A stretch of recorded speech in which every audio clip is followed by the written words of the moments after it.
Salut à tous, salut Bruno. Salut à tous. Cet après-midi donc sur MyNet News on revient sur le match amical d'hier soir. Gros match entre la France et l'Argentine au stade Vélodrome à Marseille. Donc victoire des Argentins 2-0, des buts de Gutiérrez, le milieu gauche, et de Léo Messi en fin de match. Bon alors, déjà sur le match en général, Au niveau de la performance des Français. Bon alors d'accord, on parle d'équipe de France. L'équipe de France, écoute, pour moi c'est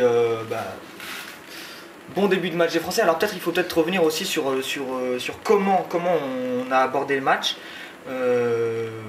Et finalement peut-être la différence avec la manière dont les Argentins, eux de leur côté, l'ont abordé. Et finalement, ça revient à dire comment Maradona et comment Domenech ont abordé le match. Il y a comment on est rentré dans le match finalement. Ce match amical était une grosse préparation pour la double confrontation contre la Lituanie fin mars. Ouais. C'était un peu l'objectif, c'était le premier match de 2009 contre une grosse équipe pour essayer de créer un peu les automatismes, de ressortir aussi une équipe un peu type en vue de ce match. Bon pour l'équipe, voilà, les objectifs étaient complètement différents. Ouais, mais là pour moi la première erreur de l'équipe de France, elle vient de là. C'est que justement c'est pas un match amical, c'est parce que c'est l'équipe de Maradona, c'est l'Argentine, c'est un contexte particulier, et tu sais que Maradona va l'aborder, et de toute façon il ne se l'est pas caché, et c'était pas une tactique de sa part. Tu sais qu'il va l'aborder en tant qu'une sorte de test match, un match où la victoire prime, où le seul résultat qui compte finalement c'est la victoire. La France l'a pas abordé comme ça. Elle s'est toujours retranchée derrière ce qu'est les matchs amicaux d'habitude pour elle, c'est-à-dire une éternelle préparation. On avance encore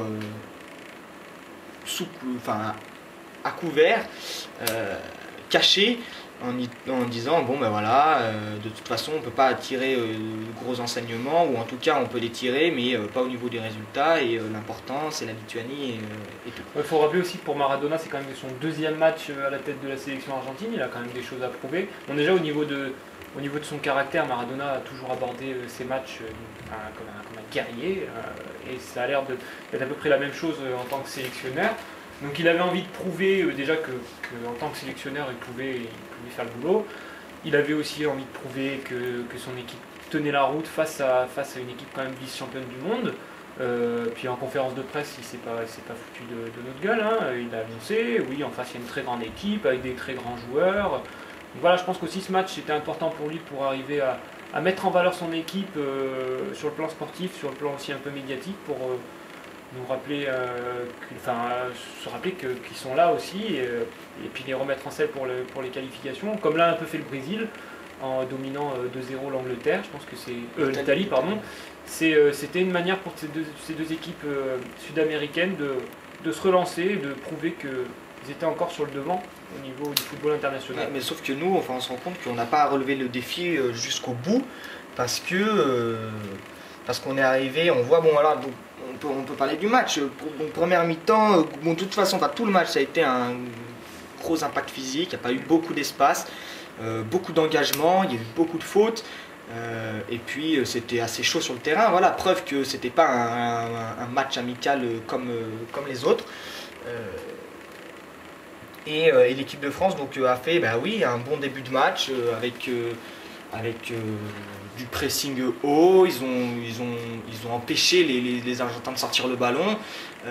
Maintenant, pour moi, la plus grande catastrophe, c'est qu'ils se sont contentés de ça, et ils ont oublié que dans l'histoire, le plus important, mais c'était d'aller chercher la victoire, c'était d'aller chercher la gagne.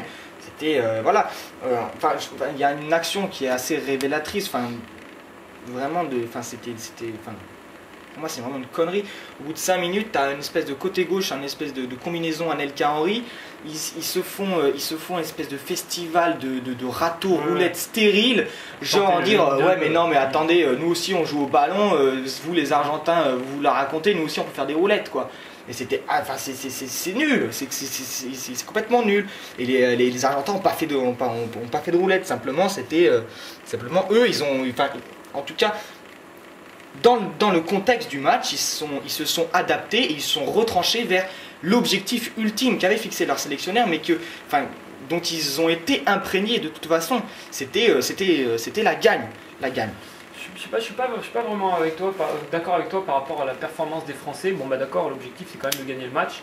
On n'a pas réussi à le faire. Les Argentins ont fait preuve d'énormément de réalisme, mais à mon avis ils n'ont pas vraiment, enfin en première mi-temps en tout cas, ils n'ont pas vraiment géré le match comme ils l'auraient voulu. Ils ont quand même été, ils ont quand même subi pendant les 45 premières minutes, enfin jusqu'au but de Gutiérrez qui un but en contre sur une erreur défensive et de concentration, je pense, française. C'est une percée magnifique d'Agüero. Ouais, enfin bon d'accord, il remet un bon centre. Maintenant, le but de Gutiérrez, Gutiérrez, c'est pas le joueur le plus rapide que j'ai jamais eu dans le football. Il fait une feinte de corps, il se décale sur le pied droit, il frappe, Sagna est complètement à la rue, alors que bon, faut pas déconner quoi. Enfin, le but dans cette situation, c'est d'empêcher quand même Gutiérrez de rentrer à l'intérieur. Voilà. C'est pas la faute de Gutiérrez. Non. Donc maintenant, voilà, Mandanda est en retard. Bon, on se prend un but en compte. Mine de rien, on avait, c'est un but qui nous a beaucoup, marqué pendant le reste de la mi-temps. Mais avant ce but, on avait quand même proposé de belles choses. Moi, quand je vois Henry qui tente un râteau, qui tente un 1-2 avec Anelka, ça me fait plus plaisir qu'autre chose. Qu'avant, en 2008, on n'était pas capable de faire un peu des gestes techniques, de se faire un petit peu rêver, de mettre un peu de plaisir dans notre jeu, de s'amuser, on va dire, d'essayer de mettre un peu d'animation offensive. Ils sont pas amusés, les Français. Pour moi, les habitants sont pas amusés, il n'y a pas eu d'animation offensive. J'ai vu des bonnes choses, j'ai vu de l'envie, que ce soit offensif, défensif aussi. J'ai vu des bonnes choses, je trouve que c'est plutôt prometteur, entre guillemets, d'une équipe qui va mieux. Qui essaye d'aller mieux. Maintenant, moi, quand j'entends le Vélodrome siffler à tout va contre l'équipe de France, je suis un peu déçu parce qu'il ne faut pas oublier que c'est une équipe quand même qui se prenait 3-1 contre l'Autriche. On est quand même un peu en reconstruction. L'équipe type n'a pas été alignée plus de 3 fois depuis les derniers matchs. Non, reconstruction depuis quand en fait, c'est ça que je comprends pas. Depuis quand on est en reconstruction? Tu dis ouais, donc on prend un but en contre et tout, mais d'accord, mais alors à ce moment-là, à l'Euro contre l'Italie, on perd 2-0, on se souvient des buts, penalty, on prend un péno à Abidal qui se fait expulser, donc ça c'est quoi? C'est une excuse encore. Le deuxième but des Italiens, c'est un coup franc de De Rossi qui est contré. Ah bah ouais, on a manqué de chance. Bah non, on a été à la rue. Là on parle quand même de la Coupe du Monde, hein. C'est pas du tout le championnat d'Europe. Le championnat d'Europe. Bah oui, bah exactement. Mais ça veut dire, mais est-ce qu'on a progressé depuis? Depuis, on essaye est-ce qu'on a progressé depuis? On vient de reprendre 2-0. C'est une nation majeure. C'est une nation majeure l'Argentine. On est censé gagner la Coupe du Monde en 2010. Depuis le championnat d'Europe, on essaye de. Bon, enfin, je suis pas forcément d'accord avec la politique de Raymond Domenech. On l'a maintenu. On s'est dit, on va changer de politique de jeu. On essaye de remettre nos joueurs en selle. On trouve un petit peu des alternatives, des nouveaux joueurs. Il y a Mexès qui est aligné dans l'axe. Est-ce que sérieusement, on essaye de changer quelque chose? Gourcuff a percé. On essaye de changer quelque chose dans notre animation. Je trouve qu'il y a quand même eu besoin d'un Gourcuff, il a pas mené le jeu hier. Ah non, mais je te parle pas. C'est tout l'allant de la Sanadiara qui ont mené le jeu parce que Gourcuff, il était dans la nasse. Gourcuff, le problème c'est qu'il avait Mascherano dans les basques tout le match et il s'est rendu compte que ouais, il était beaucoup trop haut. Et c'est tout l'allant et la Sanadiara qui était obligé de remonter le ballon, qui se retrouvait à 30 mètres du but et qui était obligé de donner les ballons. Mais on voit qu'ils sont incapables de le faire. Gourcuff, il a servi à rien. Henry, il était dans la nasse. Ribéry, il a rien montré. Il a fait une roulette au bout de 5 minutes. C'est tout. Il a rien montré. En deuxième mi-temps, mon gars, il y a 1-0. Tu rentres, t'es mené 1-0. D'accord, grosse première mi-temps. C'est un match. C'est un match. C'est un gros match. De toute façon, les Argentins vont pas ultra dominer. On s'attendait quoi? Du toqué, du jouer une touche de balle tranquille. Les Argentins ils se sont rendus compte que c'était un gros match, que de toute façon ils pourraient pas mettre en place